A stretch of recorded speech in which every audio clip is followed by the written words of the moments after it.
Maryland versus McCulloch, another famous court case. The people are mad at the banks. The people don't believe that the second bank in the United States can exist because there's no constitutional authority to create it. And so they want to shut it down. Now, the people can't just shut down the bank, but what they can do, the people of Maryland say, we're just going to tax the bank. Tax it. Boom. We don't want to deal with it, so we are going to tax you. This goes to the Supreme Court, and the Supreme Court says, sorry, elastic clause, Article 1, Section 8, they can make all laws which are necessary and proper.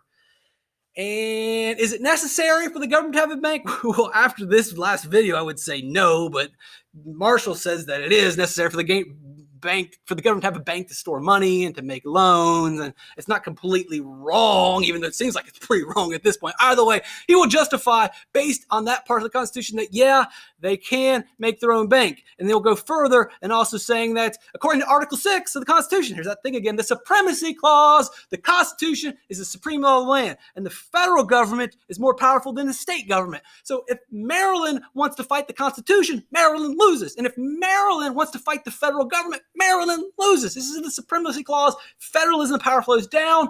And at the top is the Constitution. The second level is the federal government. Maryland, you're too low, you're too slow. Got to say no. This is not good. This can create some other problems. Man, we're going long. I thought this was going to be the last video. All right. Remember the American system? We're supposed to unify the country. Union. To form a more perfect union. Jefferson, Hamilton, Franklin, Washington, they all believed it. Ben Rush, they all believed in a more perfect union, the roads, and we're going to tie everything together. Doesn't happen. So we actually will create more sectionalism, and we're going to talk about sectionalism in Unit 4. If we're going to get to a civil war, this is one of the biggest moments here in starting the divide. So it's already been happening. It's been kind of brewing forever. This is kind of one of the pivotal moments where, oh, that's the direction we're going to go. So the economy collapses, and the people in the Midwest say, man, we need more roads. We need more canals. We need more government money. We need more federal government. And so the people in the Midwest are not going to learn a lesson. The people in the old Northwest are not going to learn a lesson. The federal government brought this upon you, and your solution is more federal government? Well, that's what they decide. And then fix the GIF. More roads, more canals. The New England and the Mid-Atlantic, they were killed by the commercial depression. And so they need protection from England dumping their goods in America. And so they want tariffs. Who makes tariffs? The government.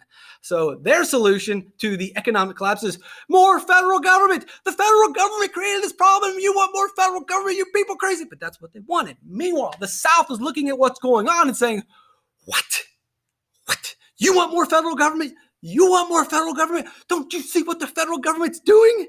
Don't you know what's going on? More federal government? You guys are crazy. And then they look at the Maryland versus McCulloch ruling, and the South's like, oh no, this was our worst nightmare.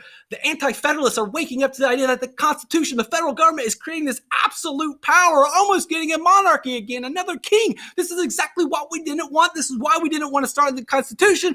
We all have states' rights. They are in control. And the real story is, what are they really afraid of? What is the South really afraid of? Why is the South really afraid that the federal government can boss them around? Because they're going to take away slavery, and they're going to change their economy. They see this after the Panic of 1819. The writing's on the wall, and the divide is now going to happen. This is a big moment. That's why the Panic of 1819 is so big. That's why I spent so many videos on the Panic of 1819. It's like everything you need to know about America is wrapped up in the American system and the Panic of 1819. I'm about to panic.